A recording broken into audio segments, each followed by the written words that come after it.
pernah dengar kisah begini. Ada kisah begini. Ini cerita ya, saya tidak tahu ini cerita ini dongeng, fiksi atau apa. Saya tidak bisa memverifikasi ini. Yang pasti cerita ini menarik, begitu ya. Jadi saya tidak tahu riwayat cerita ini kayak gimana, saya tidak tahu ya. Tapi ini menarik. Menariknya adalah karena cerita ini mengandung pendidikan terhadap kita untuk menata hati kita.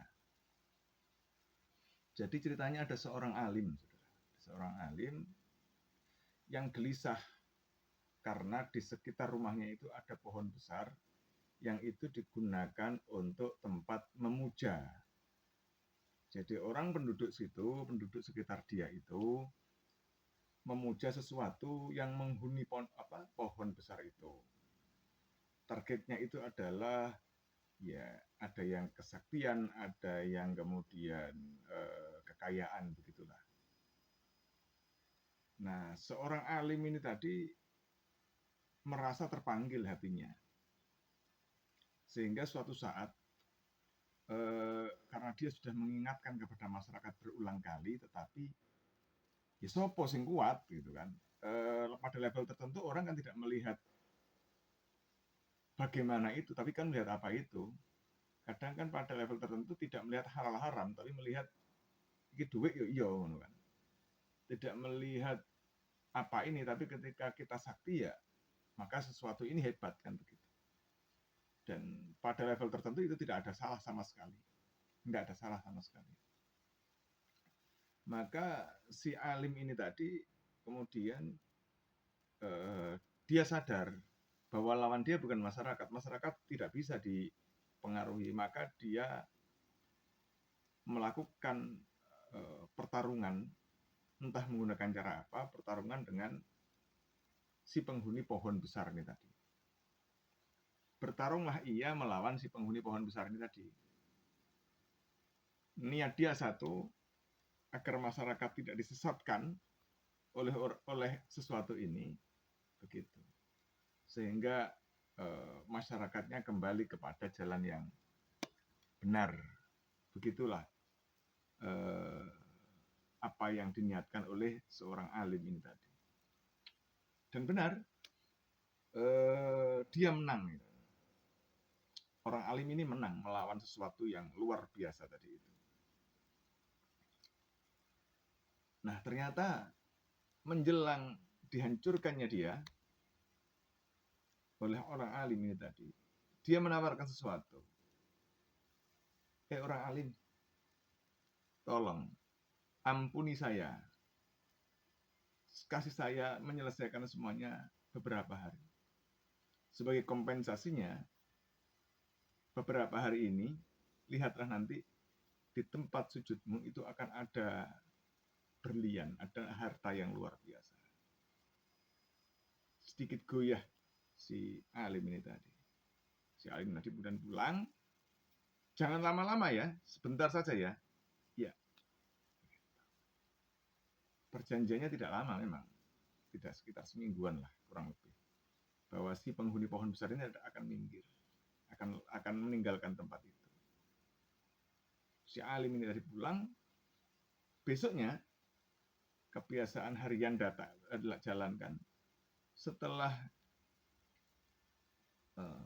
melakukan ibadah, dia melihat pagi hari bahwa ada harta yang luar biasa di bawah tempat sujudnya. Dan itu beberapa hari begitu terus. Dia kaget. Wah, ini dunia luar biasa ini. Di hari kesekian tidak tampak lagi dunia itu. Emas, permata, macam-macam tidak tampak lagi di baliknya. Maka dia marah. Si alim ini tadi marah. Marahnya hari ini berbeda. Kurang ajar. Dia tidak tepati janji dengan memberikan harta tadi. Kalau awal tadi dia marah karena si itu yang di pohon besar itu mengganggu akidah menurut dia. Mengganggu akidah. Menyesatkan masyarakat.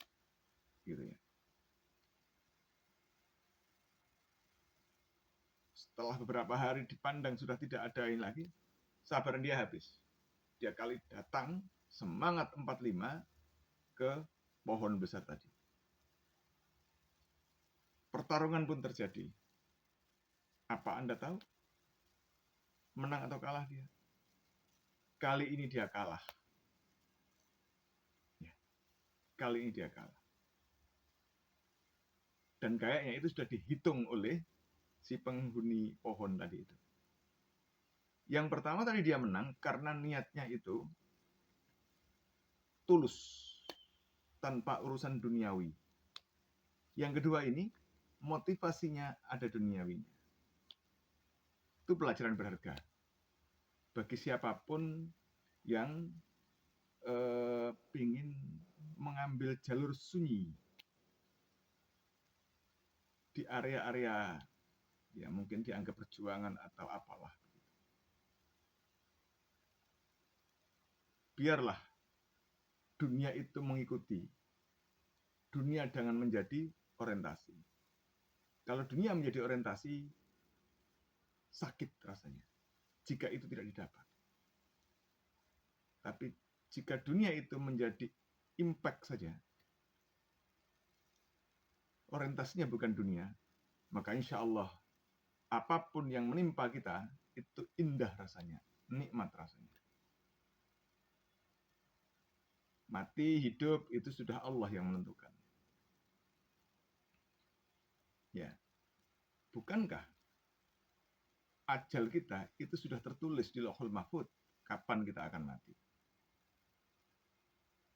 Maka tidak usah terlalu berani untuk mati, tapi tidak usah terlalu takut untuk mati.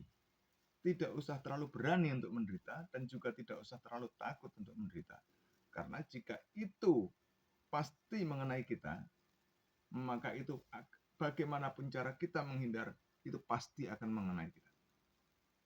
Namun jika itu tidak mungkin mengenai kita, maka bagaimanapun kuatnya sesuatu itu menghantam kita, tidak akan mengenai kita. Illa biidznillah.